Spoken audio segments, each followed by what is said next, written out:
Pac had told us back in the day about how a rose grew from the concrete, but in 2024, Che Noir talks about the grind that it took her to grow a lotus. What is good, y'all? It's your boy Mixtape Marv. If you are rocking with this content, go ahead and smash that like button for your boy. Hitting the like button is greatly appreciated. Also, subscribe if you haven't. But today, I'm going to hit y'all with my thoughts on this new project from Che Noir entitled The Lotus Child. Buffalo rapper and producer Che Noir, the Shea Butter Queen, is one of the more respected female MCs of contemporary times. She's one of 3 female MCs in the underground scene who you are likely checking for. Now, with Che Noir's music, you're gonna get a lot of substance and thought-provoking bars. She can also go upside your head with slick, aggressive ones too. But this new project, The Lotus Child, is her long-awaited self-produced solo project that took about 3 years to complete. At the beginning of 2024, Che had dropped the Color Chocolate EP Volume 1. She also did some production on Jinx 716's album Andy, in addition to having some dope features. But getting right into The Lotus Child, it contains 8 tracks, 7 of which are produced by Che, with 1 contribution from Static Selecta. But with that being said, let me go ahead and just hit y'all with that track-by-track breakdown. The opener, Shadow Puppet, sets a reflective tone out the gate. It's backed by a soothing vocal sample that's really appealing and some spoken word from a guest that is on point. There's a jazzy presence to this that gives the track somewhat of a Tribe Called Quest feel. On this record, Che is speaking on this relatable theme about feeling invincible.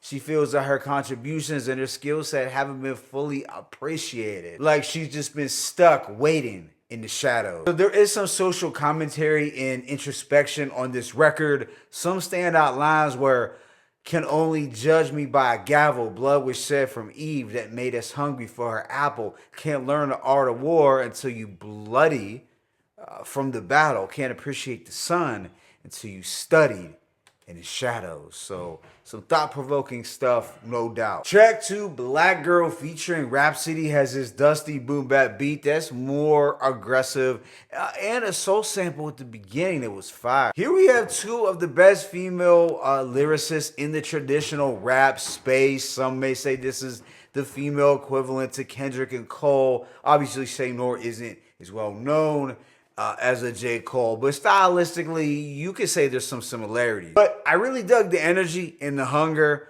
here displayed in both their verses. Che Noir got busy, but Rhapsody, I think, stole the show with her flow, change-ups, and witty wordplay. Yeah, Black Girl, it's a bar fest. Next is Sister Act, another highlight, which takes on more of a menacing tone.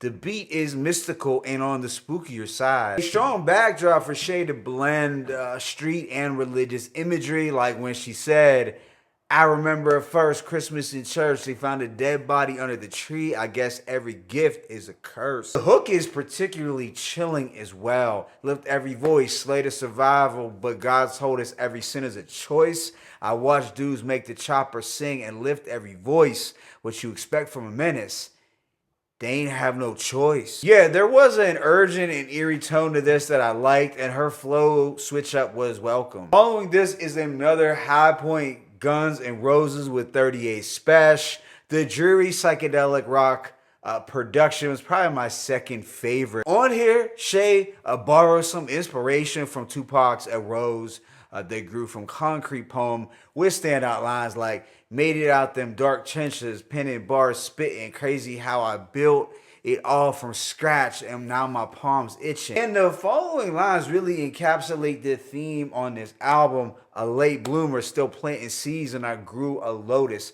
A queen that deserves a crown, but they still won't give me my roses." And 38 Special has some witty wordplay like, "I got self-interest, take a loan from my business, pay my self-interest." Then there is the experimental track, Jody Landon, which has more of a dreamy, otherworldly tone with a splash of neo soul. And here Che does some storytelling as well as provides some poetic imagery. I can respect the track for the message and the unique cinematic production, but I don't know if I view it as a favorite. Afterwards is Wiz Love, where Che gives us some tasteful relationship bars over a quiet storm 80s R&B type beat. It's very smooth and hypnotic, something to ride out to while Che gets in her romantic bag. Then there's the self-reflective track choices. There is a real homegrown quality to the production. The beat is nocturnal and mysterious, a backdrop fitting for some of her deep introspection. She really gets personal with lines like, I sit by the water and reflect on the choices I made. My choice to never get signed and exploited by fame. I took a year off from rap and got annoyed by the game, influenced by the wrong people who poisoned my brain. The project then comes to a close with Angels, a heartfelt dedication record to her brother and another loved one that she lost due to gun violence. We get this angelic sample-based production from Static that is pretty on point, and a gospel-like hook from Sully Ghost. And this is one of those tracks that is going to hit you if you have lost someone that's special. Definitely a poignant closer and one of her most emotional records. So overall, I'm going to give this project a rating of 4 mics. It was a dope collection of tracks with different moods and vibes that display all her talents as a lyricist and a producer. Obviously, her strengths lie in lyricism, but her production skills have grown. I did enjoy the instrumentals for the most part. The production did have that wholesome, homegrown kind of quality to it, which I could dig. I feel this album will be important for Che Noir fans because it tells her personal journey about emerging from the dark, murky waters to eventually growing a lotus flower. It's a story of resilience and one of personal growth over the course of a long 3 years. Perhaps it's her best release since As God Intended, but if not, I'd say it's at least on par with Noir or Never with Big Ghost. Probably a little better though. My favorite tracks include Shadow Puppet, Black Girl, Sister Act, Guns N' Roses, Choices, and Angels. But let me know your thoughts in the comment section. It's your boy Mixtape Moth. I am signing out. But as always, it's peace and blessings. Che Noir, the Lotus Child, 1.